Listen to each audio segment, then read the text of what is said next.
everybody. Welcome to the Hallmarkies podcast. We are really excited today to have one of our newest Hall stars here to talk with us about her new movie coming up, Playing Cupid. And I am film critic Rachel Wagner. Anne is here. Hey, everybody. So today we have with us actress Laura Vandervoort here. And Laura, thank you so much for coming on the podcast. Yeah, thanks for having me. This is my first Hallmark movie, so I'm excited to be all Hallmarkian. Yes, we're excited to have you. Yeah, and so since you are new to the Hallmark world, why don't you take a second to introduce yourself and tell us what inspired you to get into acting? Oh my gosh. Okay, well, my name is Laura Vandervoort. I am from Canada. I'm a Canadian actor. I've been acting since I was 12, and sort of been working consistently throughout those 20 plus years. I won't age myself. But I guess what inspired me to get into acting was, oddly enough, the movie My Girl.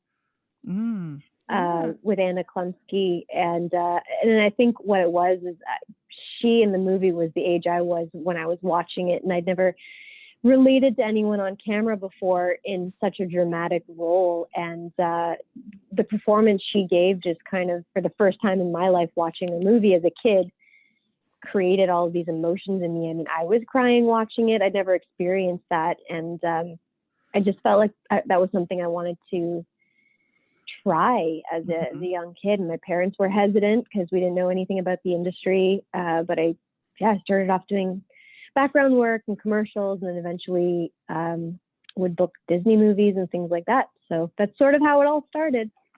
Were you in California, so you were able to kind of do it, or how did that work? I was in Toronto, in Canada. Okay. So it's, I mean, there's definitely an industry here. It's just, and I don't want to say I prefer the industry here over LA. I mean, I've lived in LA for 11 years, and I actually just moved back last week permanently to Canada. But yeah, the Canadian industry is where I started, and I've circled back, and I'm returning to it. It's just, it has a different vibe. It just feels a little healthier. Yeah. So one of your early movies was Mom's Got a Date with a Vampire for our Disney Channel, and I'm a huge fan of The Nanny, so I had to ask about working with Charles Shaughnessy. That must have been fun.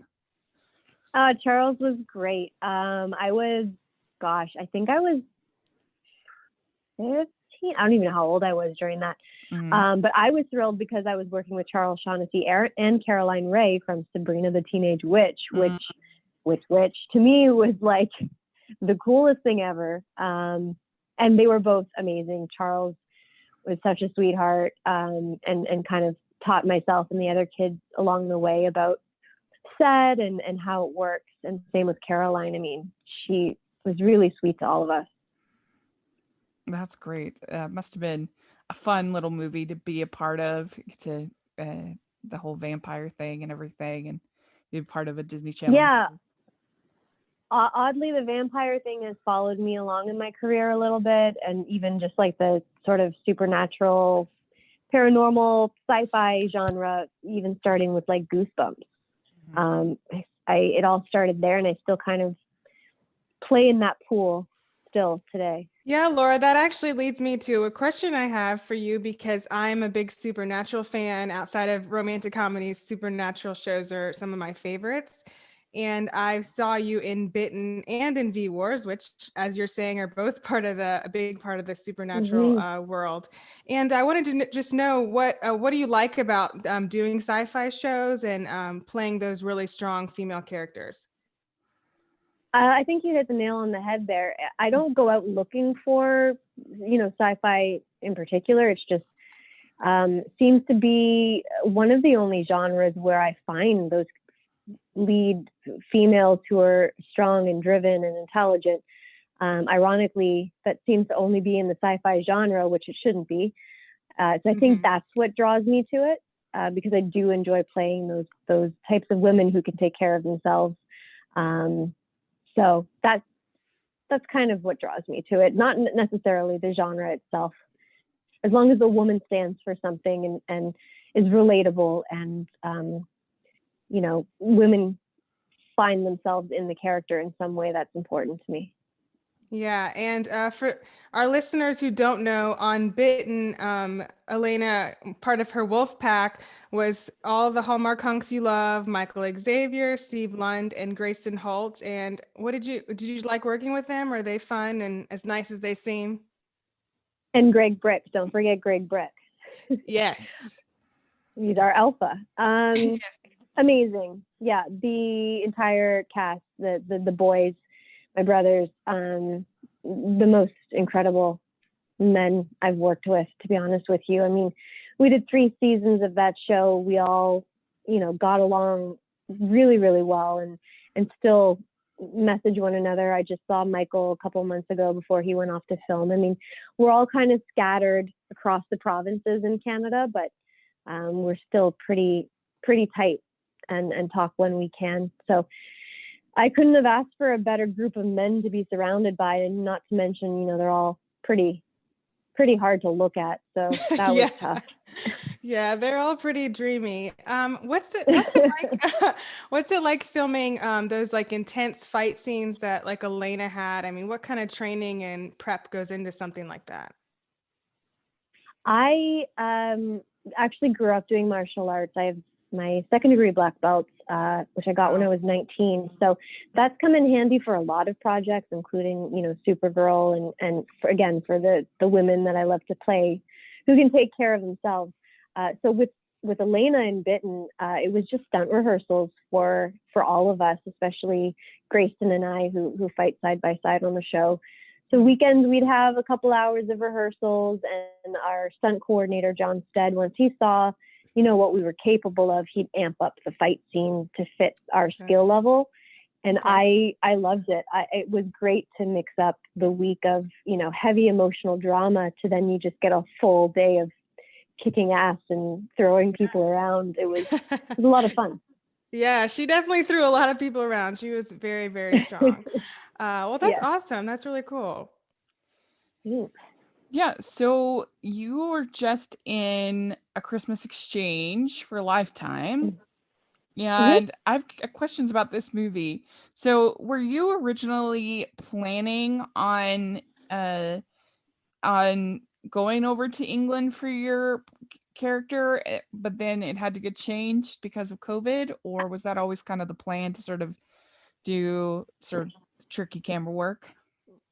I think that I had heard that the plan was to go to London, but I mean, I was brought on to the project in the midst of COVID. Oh, okay. So that plan was probably long gone at that point, but I think there were intentions to, but they obviously chose to be safe and do screen work, like green screen stuff, and cheat it. Yeah. But I thought they did a pretty good job, considering considering neither of you were in either Connecticut or London. I thought it pulled it off pretty well.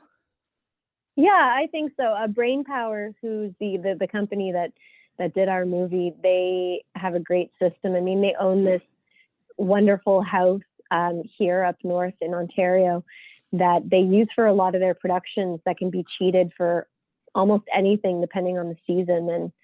And so we used that house, and we really didn't have to travel far for anything. Yeah, well, and you were able to kind of mix in stock footage with like just being in buildings, so it didn't matter. You could be in England in any building. Yeah. So I mean, even there was an airport scene where I'm waiting for him to arrive, and that was green screen, and I thought that they did a great job selling it. I think so too. Because obviously we can't go to an airport, and you can't have a lot of background performers during COVID. So a little trick is a lot of productions are reusing the same BG performers, the background performers, and just changing their outfit because those people are in the bubble. So they just cheat it. Yeah. Was this shot pretty early in coming back from the break of COVID? Have we had a break from COVID yet? The production break. Did I miss something? Yeah, it was pretty early on. I forget what month it was, but we were the second production back in Ontario. What was that like? Did you feel safe? Was it pretty tense? I did. I mean, I just had, I think it was 4 months of no working. The world was figuring out what was going on. I was taking care of my niece and nephew. Mm-hmm. So it was just, first of all, it was a weird transition going back to work and remembering how to do what I do. But yeah, the added layer of this new thing that we have to be aware of, it was worrisome, I would say, for the first day. And then when I realized how together the production had it, how safe everyone was being, you kind of just got a hang of it. It's just a few extra things to keep in mind, but completely worth it. And I felt safe. That's good. That's really good. Yeah. Justin Dyke, the director, he's come on our show before, and we really liked him. And I think it must be challenging to do a story like that where you're actually not together, but you have to get that chemistry through the narration, through your emails, the way they had it staged. That was tricky to do. Yeah, I thought it was quite brilliant of them to have this story in a time where it's hard for actors to really be in rooms together with COVID. So this story that was very much You've Got Mail and the holiday where they're exchanging everything over email was a really smart way to keep everyone safe and keep the numbers down on set. But also the lead actor, Rainbow Sun Franks, was a buddy of mine, and we felt completely safe together. Oh, had you worked with him before? Yeah, I had actually had him in a film that I produced 2 years ago called Age of Dysphoria. And we became really fast friends after that. So he was brought on to A Christmas Exchange, which was great. And I actually just had in my directorial debut, I just directed my first film this year, or I guess 2020. So yeah. Oh, that's congratulations. That's exciting. Yeah, that's awesome. Thank you. Yeah. Yeah. I thought there were some fun moments in the film. Like I just liked when you first got to his house and you're like, the swap isn't exactly fair. Not equitable. No. And actually, I should mention Justin, the director, also came on as a producer of the film I just directed. So it was a nice full circle. Yeah. Because some of the crew from that I was showing the script to, and quite a bit of the crew from A Christmas Exchange and Justin signed on to do my project, which was really cool. Do you know when that's gonna be released yet, or still? No, it's a short film, so it'll be doing the festivals. We're just in post-production right now. So it's just something to keep an eye on. Cool. That sounds great. Yeah. Well, I enjoyed Christmas Exchange. I thought it was really fun, and I was frustrated at her at the end. I'm like, come on. But then she pulled it through. Well, she was just so mad at him. Like, I thought unreasonably mad at him. But yeah, I kind of felt the same way. Yeah. But she came around, and and I liked the cute little side plot with the couple adopting. That was nice. I liked that. That was good. Yeah, it's always frustrating in some of these movies where they're going to end up together and it's going to be okay, but one of the characters is just being overly stubborn, and it has us as the audience like, come on, get it together. Yeah, like I mean, I don't understand why he told that lie. It didn't make any sense, but I mean, come on.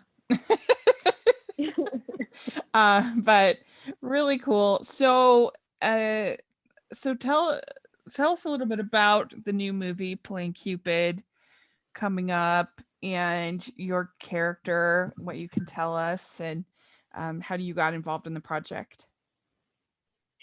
Sure. So I play a character named Carrie Fox. So just going back to how I got involved, I was actually sent the script and loved the concept of it. I'd been doing so much heavy drama. I really, especially during these times, was looking forward to being a part of something that would bring joy, hopefully, to the audience, and also like laughter to myself, playing a lighter character. I knew it would be a lot of fun, and it being an ensemble cast with the young girl and Nicholas, it just seemed like a lot of fun. So after reading it, I accepted it. And Carrie is a teacher. She's new to the school, but she's one of the favored teachers because the kids just love her. She treats them like, they're people. She doesn't talk down to them, and she makes learning fun. And she actually moves there to follow a boy, someone that she's been dating, and wants to be closer to him. But over, the course of several months, she realizes he only cares about work, pursuing his career. And that ends, and she's sort of left with, do I stay? Do I go back to my family? And ends up falling for a parent of one of her students, Nicholas's character, David. They hit it off, or they butt heads at the beginning over a project that she's assigned to her class. Clara's father, played by Nicholas, doesn't agree with his daughter's choice in an entrepreneurial business that she comes up with. So, of course, we butt heads for a while, and Clara's business that she's creating is called Cupid Clara. So she's a matchmaking business. And she ends up matching her dad and I together, and happiness ensues. So, would you say you are like a fan of Hallmark movies, rom-coms, this genre? I wouldn't say it's my go-to. I definitely have a time and place where I like to watch the rom-com genre. I think we all need that. I tend to lean towards like Dateline. That's probably something for my therapist to help me through. But I definitely, if I'm having a girls' night or I'm with my sister, we want to put something on that makes us laugh or feel good or believe in love or romance. It's definitely rom-coms. Wow. If you watch Dateline, Andrea Canning, who's one of the correspondents on Dateline, she writes Hallmark movies. Yeah. Nuh-uh. Yeah, it's true story. She does. Wow. She just did her most recent one. Just did for January. It was two for the win. Yeah, wow. And she did two at Christmas, and quite the shift. Oh yeah. Multi-talented. But this sounds like great. A lot of fun. A fun project to be in. Yeah, I mean, I had my first musical montage with this film, which was a lot of fun, with our characters dancing in the kitchen to Ain't No Mountain High Enough.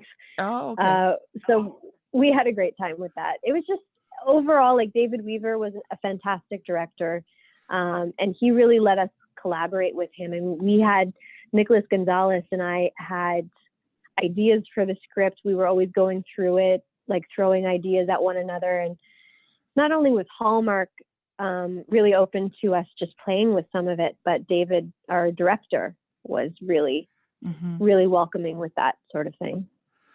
Yeah, we had seen your montage, dancing montage on Instagram, and I wasn't sure if that was just like a little fun thing or if that was actually in the movie. Oh, it's in the movie. It was so cute. You guys look like you're having the best time. I'm like, wow, they have really great chemistry. Yeah. But we did, but like I obviously knew the main chorus, but I didn't know all the lyrics. So if you watch closely, if I didn't know a lyric, I turned away from the camera and just left Nicholas in the dust by himself. Did you enjoy working with Nicholas? Yeah, Of course, yeah. We got along really, really well, and we both wanted to, put our best work forward with this. And I think we had a lot more fun than we were expecting. I mean, you always go into a project thinking this is going to be great. I'm sure the actor and I will get along, but we actually really hit it off, and found out we have a ton of mutual friends as well. So it was great. Well, and I think Nina told us, the writer Nina Wyman, that because of his character, there was a little bit of a Latin flair to this movie. Is that? Yeah. Oh yeah, 100%. It's as it should be. It's about that, the culture and the world that he and his daughter live in, and their restaurants, and he's teaching Carrie as they go about it. I think it's really beautiful that Hallmark incorporated all of that and really did a great job of it. That's great. Yeah, we're looking forward to that for sure. And Nina's one of our favorite writers, so she's always really good at that sort of quippy dialogue. And so, yes, yeah, we had fun with the banter. A lot of her writing, it just flowed off the tongue. You don't often get that, so it felt natural. Yeah, that's cool. And so the young girl playing his daughter, that she must have been fun. She looks really cute. Yes, it was her first. I might be wrong, but I believe her mom was telling me it was one of her first jobs, and and she was so great. It was so cool watching someone on set that was the age that I was when I started, and I just loved watching her kind of digest everything that was happening. And Nicholas and I would try to give her some tips on the stuff that was happening on set, and he was really great with her as well. So she did a good job. She's got a lot of talent. Yeah, it says it's her first named role, and so that must be a neat experience for you, since you were a child actor, to try to help other young actors. And yeah, it was really, and I talked to Nicholas about this, it was really important for both of us that she had a positive experience. So we kind of did everything we could to make it that for her. So if, we were rushing on the day and the AD was stressed out, we kind of protect her from that, because we just wanted the entire experience to be one that was a positive one. She would continue doing it because she's so talented, but at such a young age, it can be overwhelming with all of these adults stressed out around you, and you feel like, somehow it's your fault. So with her mom there as well, we were all really protective of her having the best time she could. That sounds great. We just want to take a break from the show just to have a little check-in before we go on in the show. So we actually want to talk about our sponsor for this week, BetterHelp. In 2021, it's definitely okay to talk about your mental health, about your happiness. Humans aren't meant to keep everything inside. It can make us sick, and therapy helps. But what is therapy exactly? It's whatever you want it to be. Maybe you're not feeling motivated right now. Maybe you need some tools to help. Maybe you've got stress, insecurity, problems in your relationship, are not dealing well with things going on in your life. And that's what therapy can be. And whatever you need, don't be ashamed, because normal humans struggle and they start to feel better, and that's okay. It's good to start to feel better because you deserve to be happy. And now you don't have to worry about finding an in-person therapist near you to help. BetterHelp is customized online therapy that offers you video, phone, or a live chat session with your therapist, so you don't have to see anyone on camera if you don't want to. The good thing is BetterHelp is much more affordable than in-person therapy, and you can start communicating with your therapist in under 48 hours. Join millions of people who are seeing what therapy is really about. See if it's for you, because you are your greatest asset. So this podcast is sponsored by BetterHelp, and Hallmarkies podcast listeners can get 10% off of their first month of Better at betterhelp.com/Hallmarkies. That's betterhelp.com/Hallmarkies. So are you awesome. gonna be on Twitter live tweeting the movie or anything like that? I don't know. I mean, I'm terrible with Twitter, but I'll definitely try. Uh-huh. I actually don't know what time it airs on the East Coast. I'll have to find out. What time? You're in East Coast, right, Anne? I'm in Central. Oh, Central. So I guess it would be. I'll find out. 8. Yeah. Yeah, 8 or 9. Well, very cool. Well, we like to end our interviews with some fun, silly questions. Okay. All right. Are you ready? I mean, do I need a shot of tequila first? Or are we good? No. It's kind of rapid fire, but you don't need Okay. tequila. Okay. What is the best ice cream flavor? Mint chocolate chip. What's your favorite color? Blue. What music are you listening to right now? Anything my Spotify turns on. Okay. Good There you answer. go. What's your go-to date night food? When Back you can when there actually was go ice outside. I was gonna say I need a date for that, I'd say, but For DoorDash, what are you gonna get? yeah, there we go. That's a better COVID question. Right. What DoorDash would I get myself as a single gal? Here in Canada, it would probably be Fresh. There's a restaurant called Fresh here. Okay. That sounds like a healthy choice. Yeah, it does. Yeah, it's vegan. It's vegan. Oh, Okay. are you vegan? I am not, but I just lean that way. Okay. Yeah. I know it's weird. Dogs or cats? All animals. All right. I know you have a dog, right? I do. Frankie Blue Eyes. That's right. I've seen his Instagram. Beaches or mountains? Oof, depends on my mood. Beaches for if I've been stressed out, mountains for if I'm feeling adventurous. Okay. Suit and tie or fancy dress up or sweats? Which do you prefer? Say that again? Dressing up for a date night or wearing sweats? Again, no date night, so sweats. Okay. Sweats are super in right now. What's your favorite holiday? Halloween. Oh. Okay, that goes with the supernatural. Yeah, definitely. What is some of your what were you last time that we got to do Halloween? What were you dressed up as? Harlequin. Ah, nice. Nice. I can see that. Mm-hmm. And what's your favorite rom-com? A movie? Yes. It's a hard question.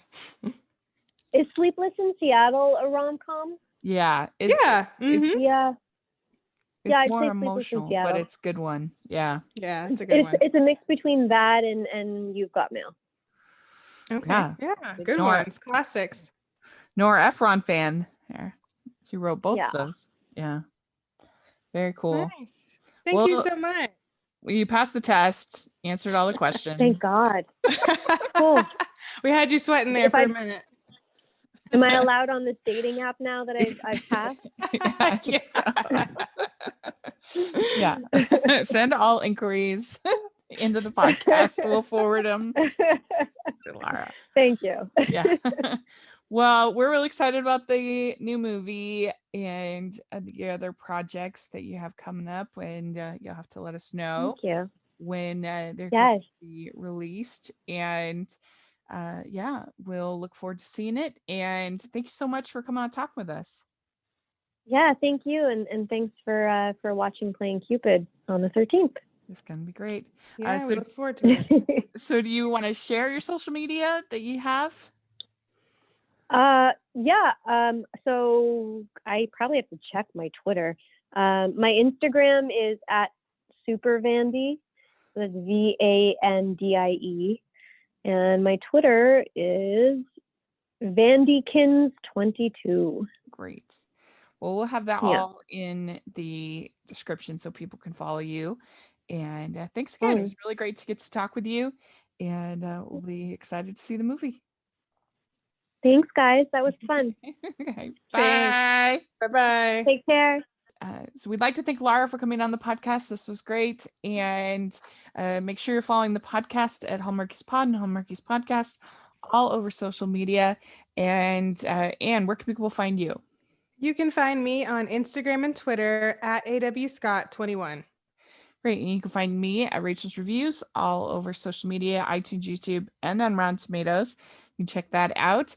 And if you are listening on iTunes, please leave your ratings and reviews. We really appreciate that. And if you are listening on YouTube, please give this video a thumbs up, subscribe to the channel. We appreciate that so much. We also have our patron group, which we have our patron watch-alongs and other fun perks. And we sure appreciate that as well. And have our merch store, which has tons of fun designs. So thanks so much. And thanks again to Laura. And we'll talk to you all later. Bye, everyone. Bye-bye.